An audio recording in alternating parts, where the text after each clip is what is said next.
Lucas Giolito had a very rough outing for the Boston Red Sox on Tuesday night. Is it time to be seriously concerned about him?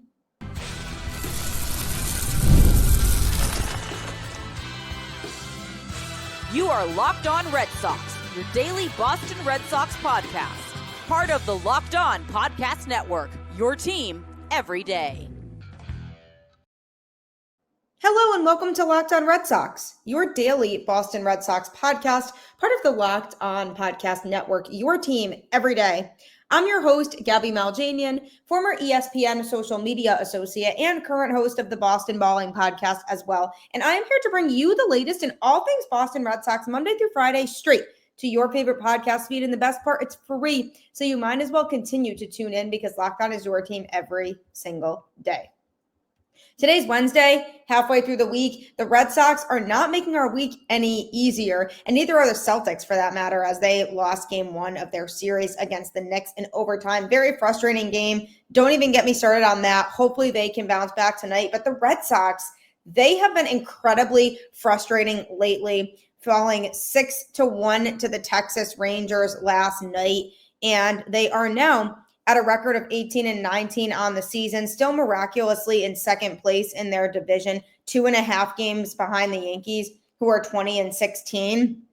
They are very lucky that the rest of the AL East right now is weak. The Orioles are 13-21, Rays are 16-19, and Blue Jays are 16-18. So the other teams in their division are not really doing themselves any favors. So the Red Sox are very lucky that they're in second place in their division, but back to under 500, and they just have not been playing good baseball lately.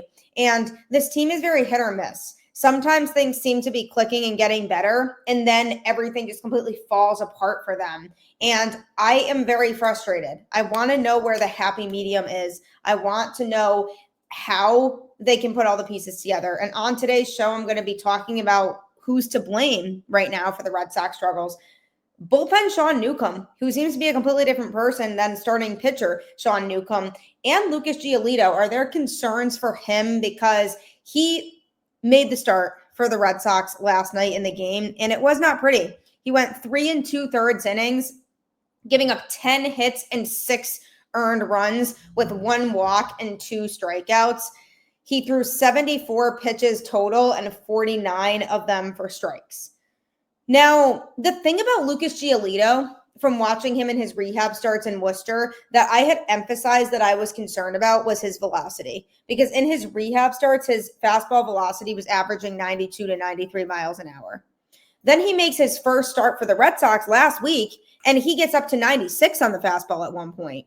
And I thought, wow, if we get this version of Lucas Giolito for the rest of the season, that's a huge game changer for the Red Sox rotation, because going into the season, there was a huge question mark with him because they didn't really know how he was going to perform. They didn't really know what type of pitcher he was going to be because he had missed so much time due to an injury. So now he goes into his first start last week and he looks really solid. You know, he pitched generally very well until he got into the 6th inning, and then he gave up back-to-back home runs. But generally, it was a solid start for him when I had very low expectations because it was his first start with the Red Sox ever, and it was his first major league start back in a while after having been sidelined for a while with an injury. So I was very pleased to see that, but then I thought, well, you know, is this velocity sustainable? Because what I saw from him in AAA was not that high.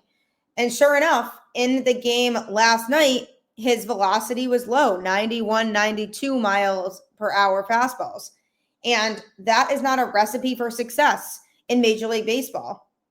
So he cannot have his velocity be that low and expect to succeed on a regular basis. He is going to continue to get rocked like the Rangers did to him if he can't get that fastball velocity up. The other issue that I had with Lucas Giolito's start was that he only was throwing primarily fastballs and changeups. Out of the 74 pitches that he threw, he only had 2 pitches that were not a fastball or a changeup. And sometimes that can work, having 2 pitches. It's very rare. You really do need to have a third pitch that you can throw really well, because it's just going to be a lot easier for opposing teams' hitters to figure you out. if you are only throwing 2 pitches consistently. And that's a problem that Tanner Houck had when he first started in this Red Sox rotation, was he didn't have a third pitch that he could throw regularly, and it really gave him some trouble. Now Lucas Giolito, who only relied on his fastball and changeup in the start, has me concerned, because I'm wondering why he didn't go to his slider and curveball. 1 slider and 1 curveball were thrown out of 74 pitches, and the rest were the fastball and changeup. Why is that? I don't know if he was hesitant to use those pitches. Maybe he didn't feel as confident or didn't feel like those pitches were as ready to go. But that's a big issue in itself, because if those pitches weren't ready to go, then maybe he should have spent more time in AAA before being called back up. Maybe he was feeling healthy. And I spoke to him in Worcester, and he had said that pain-wise, he was feeling good. And there were still some things mechanically that he wanted to work through, so that when he gets called up to the major league team, he's ready to go and he's able to contribute in the best way that he can.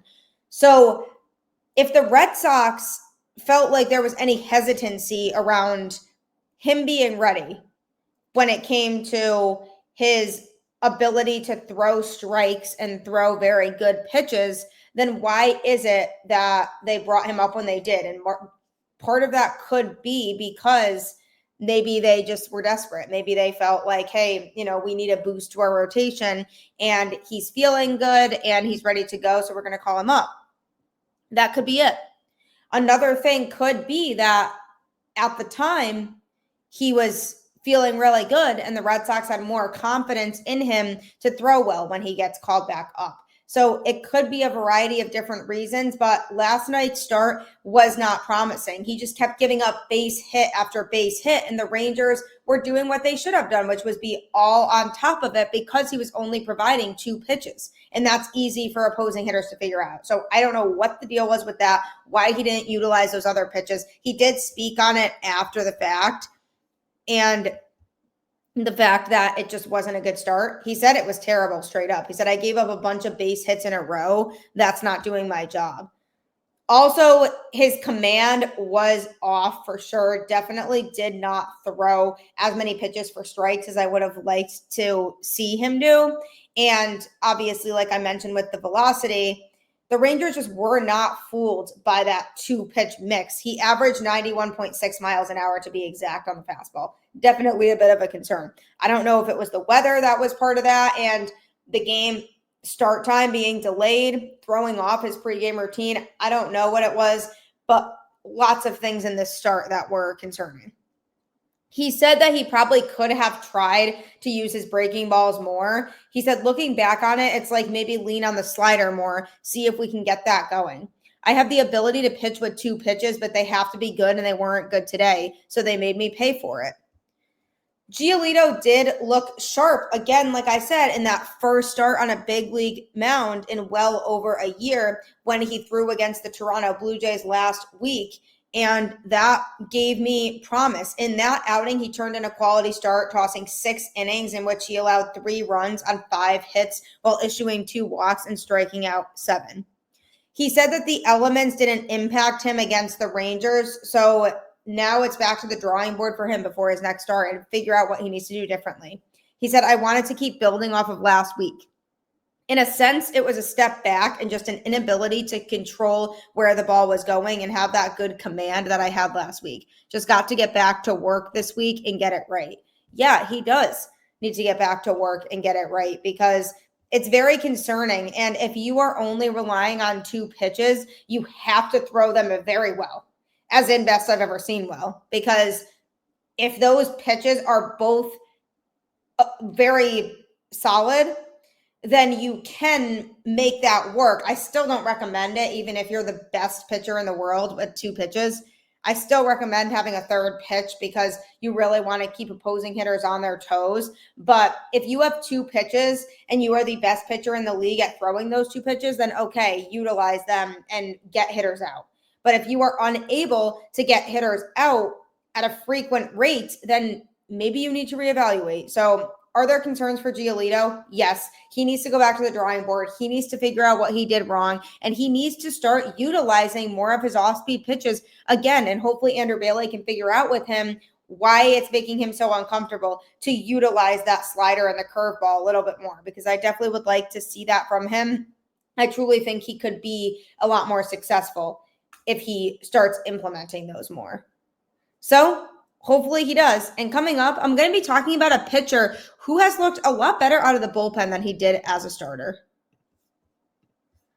Looking for a snack that's both delicious and nutritious? Crack into a good source of protein with Wonderful Pistachios. Wonderful Pistachios is one of the highest protein nuts. Each 1 ounce serving has 6 grams of protein, giving you over 10% of your daily value. Plus, they're packed with fiber and better for you unsaturated fats to help keep you feeling fuller longer. Personally, I love the no shells variety. It's the perfect grab and go snack for busy days. Whether I'm snacking at my desk, on a road trip, or just need a quick protein boost, they're always my go-to. And if you love cracking open every shell for that satisfying crunch, the in-shell options are a classic favorite.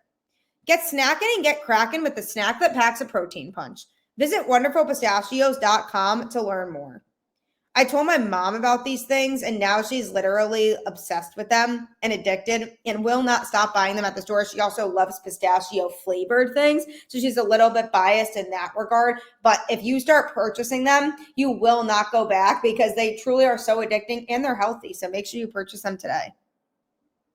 Another frustrating loss for the Red Sox in the book as they fell 6-1 to the Texas Rangers last night in the series opener, going against Red Sox former pitcher Nathan Eovaldi, our familiar face in Boston here. He was solid. He threw 6 innings, a 5-hit ball, and gave up 1 earned run, 1 walk, and struck out 7. And the Red Sox didn't really do themselves any favors. They recorded just a total of 6 hits in the game. They just could not get anything going offensively at all. And the offense has definitely been frustrating, but the pitching has been by far more frustrating because at least with the offense, yes, they're inconsistent, but when they're on, they're really on. The pitching, when they're on, it still feels like they don't have a big enough lead in the game to where they can sustain it. And that's an issue with the bullpen and not as much the rotation in general, but the pen just has not been able to maintain leads. And that's very concerning. But one player who pitched out of the bullpen last night for the Red Sox that could maybe be a bullpen boost is Sean Newcomb. He's a guy who struggled when he was starting for the Red Sox this year, but he threw in last night's game in relief and threw 4 innings, giving up 4 hits, no runs, walked 1, and struck out 3. He threw 77 pitches with 46 of them for strikes. So yes, of course, his command could have been a little bit better. But the good news about the fact that Newcomb started in that game was that it didn't cause Alex Cora to have to burn out the bullpen, because when a pitcher gets pulled as early from the game as Lucas Giolito did, you start to get a little bit concerned about the bullpen fatigue, because if a pitcher gets pulled early, you say, well, what if you need a new pitcher every inning? Obviously, you don't go into that situation hoping that that ends up being the case. You go into the situation hoping that somebody pitches well and you can keep them out there. And that's exactly what happened with Sean Newcomb. He was pitching well. He was getting the job done. And Alex Cora kept him out there. Now, Sean Newcomb's metrics are not very good overall. He's in just the 14th percentile for pitching run value and 21st percentile for fastball run value. So those are poor percentages. Fastball velocity, he's in just the 22nd percentile because his fastball averages 92.4 miles an hour. Average exit velocity, he's in the 10th percentile, which is very bad, also at 91.7% average exit velocity. Now, chase percentage, he's higher up. He's in the 70th percentile, which is definitely promising because that shows that he is getting players to swing at pitches outside the strike zone. So when he's spotting his pitches, he definitely needs to try to throw his best ones a little bit out of the zone because he is getting guys to swing at those. And as a result, his K percentage is high in the 79th percentile with 27.5% on average. So what does that all mean? Essentially, he's getting the swing and miss stuff, and he's getting people fooled on pitches that they shouldn't be swinging at. But the problem is that from a mechanical standpoint, he doesn't have the best stuff to the point where it's sustainable longer term. And this is the biggest reason why he struggled when he was in the rotation, because he wasn't able to get that velo up, and then opposing hitters were pounding on it. But he looked good out of the pen last night for Boston, and they really needed that because they really needed longevity from a pitcher. And now Alex Cora, outside of Newcomb, has basically a fully rested bullpen heading into today's game, and that's going to be key for the Red Sox. And by the way, them getting last night's game in, huge surprise to me, because it was supposed to have rained literally all day, and it did rain for a lot of the day in Boston, and it rained for a good portion of the game, but they still got it in. And it's tough when a team is only in town one time over the course of the season, because it just makes it nearly impossible for rescheduling, which is probably why they're really trying to push to get all these games in if they can. They were able to play, but the Red Sox, it didn't really feel like did play. It felt like they were checked out and didn't want to be there, and that was tough. But Sean Newcomb was definitely not checked out, and he wanted to be there. Now, when you look at his pitch arsenal, he relies on 6 pitches: the four-seamer, a cutter, a slurve, a sinker, a changeup, and a curveball. And he uses that slurve a good amount of the time, and it works for him. It's a pitch that is a huge strength of his. So I definitely would like to see him continue to throw that pitch over the course of his outings here with the Boston Red Sox, because it really could be a lockdown pitch for him. It's a pitch that a lot of opposing pitchers have trouble with. Or hitters, rather. So that's the thing with Newcomb that I really like, is that he does have a good variety of pitches that he utilizes. It was just a matter of when he was getting rocked, he wasn't necessarily having the best pitch selection, figuring out when he should utilize which pitches. And that's something that I think he still should be working through. But pitching out of the pen might not be a bad spot for him, because he looked really confident out there on the mound last night. He looked like a different pitcher than what we've seen from him when he was starting. And honestly, the Red Sox need to find the right combination of players for whatever the roles may be, whether they're a longer relief guy who pitches multiple innings, whether they're pitching in high leverage situations, or they're pitching in middle relief, or they're a bridge guy. It really just depends. Whatever your role is, the Red Sox need to find the right combination of bullpen arms to perform those responsibilities well.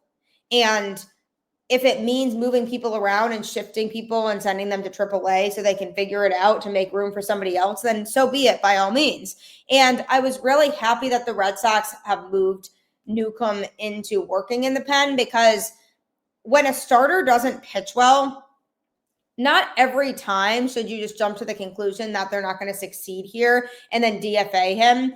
I think it's fair to give a pitcher another shot in the pen if they were starting and they didn't necessarily have things go their way. I think that guys deserve to get that chance. And then if they're still struggling in the bullpen after that, then of course, reevaluate and say, okay, maybe this pitcher just isn't the right fit for us. Newcomb, with the way that he's pitched in the bullpen so far, it's definitely something to consider to keep him in the pen as a multi-inning relief guy. And I know that I keep emphasizing multi-inning relief guys, because that is so incredibly important. You need the guys out of the pen that you can rely on to pitch more innings, just like Sean Newcomb did. Because in the reality, at the end of the day, you're going to have starting pitchers on the team who are not going to be able to pitch deep into games sometimes because they just don't have it that day. We saw it with Giolito last night. We've seen it with Tanner Houck before already this season. There are going to be outings where guys just don't have it, and they're going to have to exit the game early. And when a starter exits the game early, that's when Alex Cora's wheels are turning and saying, okay, if he finishes the inning, then that'll be it for him. And who could we get to start the next inning that could pitch more than one inning? If you're looking for a guy to just get out of a mess that they might be in, if they're getting pulled in the middle of the inning and you want to pull somebody in just to clean up that mess, then you can use somebody who you trust in the shorter term situations out of the pen. But if you're looking for somebody to eat innings because your starter exited the game earlier than you ideally would have wanted them to, That's where a guy like Sean Newcomb could come in because he has the starting experience. And if you have the starting experience, your arm is trained to throw longer and over the course of more time. So Newcomb definitely has the fundamentals of being a starter, but maybe the bullpen is more where he belongs because he feels like there's less pressure there. Because that's also a big thing with baseball is that there could be pressure on players about certain positions or if all eyes are on them. And with him in the pen, there aren't as many guys on him specifically because, yes, if he specifically blows a game, all the attention is going to be on that pitcher. But the difference between starters and relievers is that starters are available every 5 days. So people are eyeing the schedule to say, okay, Garrett Crochet is scheduled to start tomorrow. What are his chances? And if Newcomb is coming off a bad start and he has to live with that for 5 days, he might not be able to handle that. And it could impact his next start after that. Whereas with the bullpen, there's multiple options. They could all be available every day or any given day that they are ready to go physically and their arms are ready. But it's a little bit different because you could be pulled for any game and it's not as much attention of people being able to follow a schedule of, we're going to see Sean Newcomb today because you don't know who's going to pitch out of the bullpen that day. So there could be a sense of less pressure on Newcomb to be in the pen, but either way, I'm definitely not complaining about it because I do think he looks so much more confident there, and I think that's where he could thrive. So hopefully he stays there. Really liked the arsenal that he was demonstrating, and he was able to shut the Rangers down like that. So hopefully that version of him continues because Newcomb definitely deserves a shot to continue to prove himself, and hopefully the bullpen sees him as a huge boost as well. So we'll have to see what happens with that. But coming up, I'm going to be talking about who's exactly to blame for the Red Sox struggles right now. So you definitely will not want to miss that. Get the supplies you need from the site made for the skilled trades, Supply House. Whether you're in plumbing, HVAC, or electrical work, Supply House is the reliable way to order products online. Their easy-to-use website is packed with helpful resources and the latest product info to help you get the job done right. Plus, with a complete inventory of over 200,000 parts from 400 plus top brands, you'll find exactly what you need. Delivered fast from coast to coast. Need help with an order? Supply House offers expert support and industry-leading service, so you'll always talk to a real person. And for trade pros looking for an extra edge, their free Trademaster program offers exclusive perks like a dedicated phone line, free shipping, and discounts on every order. Thousands of skilled professionals are already taking advantage. Now it's your turn. Join the Trademaster program today at supplyhouse.com/TM and start ordering plumbing, HVAC, and electrical supplies with just a few clicks. Plus, use promo code SH5 for 5% off your first order. That's supplyhouse.com. Being able to order those electrical supplies is huge. I was actually telling somebody about this the other day because his job involves electrical work and he is going to be using Supply House now moving forward. And you should too if you're in that type of career. Well, the Red Sox sit at under 500 again. It's just been such a roller coaster of a season so far for this team. They'll go over 500. They'll look like they're playing well and that they might be back, and then they dip back down under 500 or stay even at 500 for a lot of the time between then. And that is so characteristic of last year's team because last year's team was incredibly inconsistent in a lot of different areas, and they would play with our emotions a lot. And every time you would feel like they were back and they were figuring things out, then something else would go seriously wrong and it would just go downhill from there. And I was hoping that going into this season that the Red Sox would be a lot better of a team than they were last year. And obviously I'm not giving up on them. It's May 7th. There's still so much time left in the season and they are still in second place in their division right now. So no need to completely panic, but this pitching staff is not going to be able to sustain itself in a playoff run. I am just telling you that right now. They need to do some work to the pitching if they want to be where they want to be.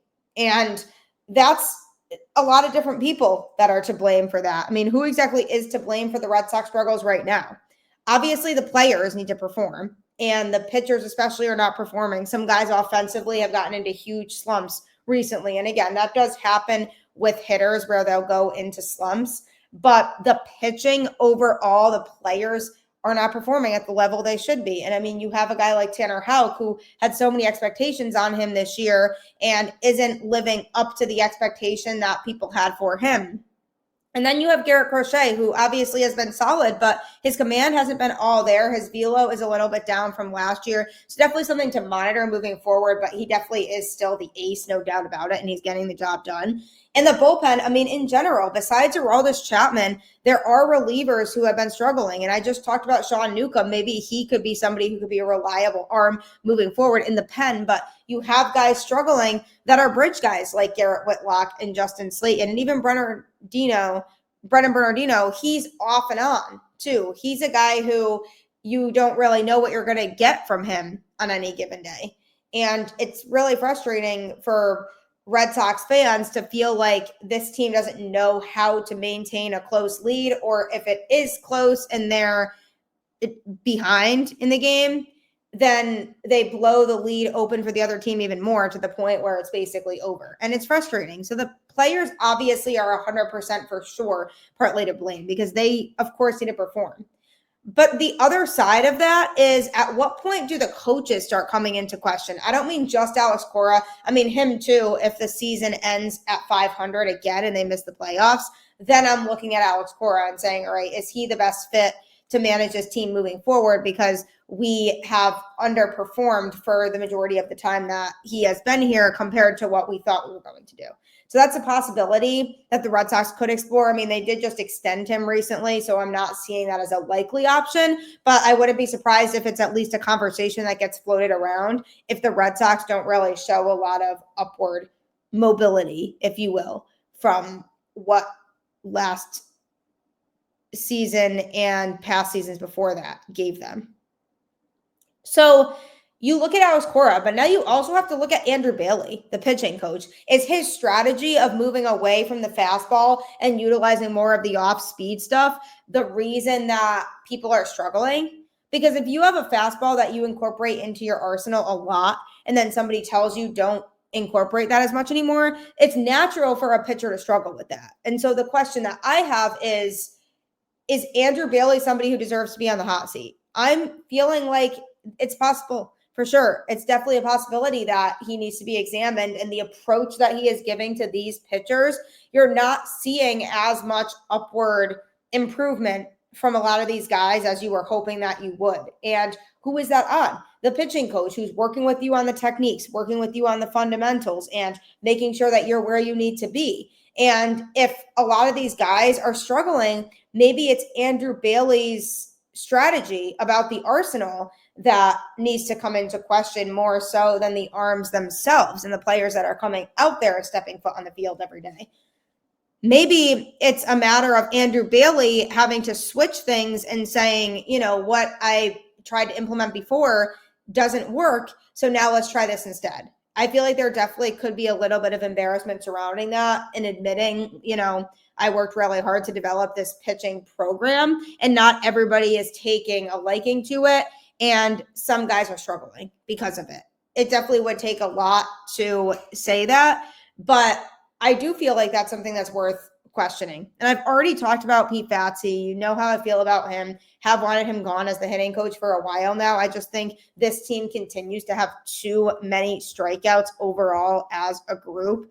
And that's something that I'm definitely looking at. In last night's game against the Rangers, they had 12 total strikeouts as a team. Story, by the way, went 0 for 4 with 3 strikeouts. He has been absolutely abysmal as of late. Same with Jarren Duran going 0 for 4 with 3 strikeouts. He has been struggling lately, but Story is a guy who had this big hot streak going and was hitting well. Now he is back to struggling. And my biggest thing with this Red Sox team is, why has the approach not changed? Why has the approach when it comes to guys at the plate and how they go about the at-bat, why hasn't that been addressed or changed? Because I just feel like it's the same issues over and over again with the lineup. And again, like I said, it's May 7th. The season is far from over, but the Red Sox sit at under 500 right now, and we want to be a playoff team. And because the Red Sox have been 500 or below in the last few seasons, it's a lot justified to put the coaching staff into question. Maybe the Red Sox need to shake some things up, get some friendly, unfamiliar faces in here that are fresh, that can provide new ideas, because something is not working. I'm not ready to point fingers at one specific person, because it truly is a true team effort to keep things moving along. But my biggest thing is somebody is misguiding players, and it's not working, and it's causing for a lot of frustration in the season so far for this team. Do I feel like the Red Sox will make a move to get rid of a coach? Likely not at this point. For some reason, they seem to really like the people they have, and they seem to be sticking with them for a long time. And obviously, like I said, the play on the field is on the players. They need to perform. They are the ones that are suiting up every day. They are the ones making millions of dollars to play baseball. They need to go out there and perform, for sure. But from a vibe standpoint, that's on Alex Cora. He has to lift their spirits up again so that they start winning more games. And the rest of the coaches around him, it could be their strategies that are flawed. So it's definitely something worth thinking about. And, who is to blame fully? I think it's multiple people. And hopefully the Red Sox organization focuses on what changes need to be made, because I am tired of watching another 500 season. I just can't do it. It's exhausting and frustrating, and they need to figure out how to fix it. So hopefully that happens, and we'll definitely have to see how it goes. But I do appreciate you making Locked On Red Sox your first listen today. For your second listen, check out the all-new Locked On MLB Game Night. Every game, every night, all season long. Get local analysis on a national scale. Find MLB Game Night on Locked On MLB on YouTube or wherever you listen to podcasts. It is a great show that goes over all of the happenings across the league the night before. So if you want to make sure that you're up to date, check that out on any podcast platform. Like I always say, though, keep the faith. Just try. I know it's frustrating, but please try with me so I'm not the only one. Go Red Sox, and I'll catch you on the flip side.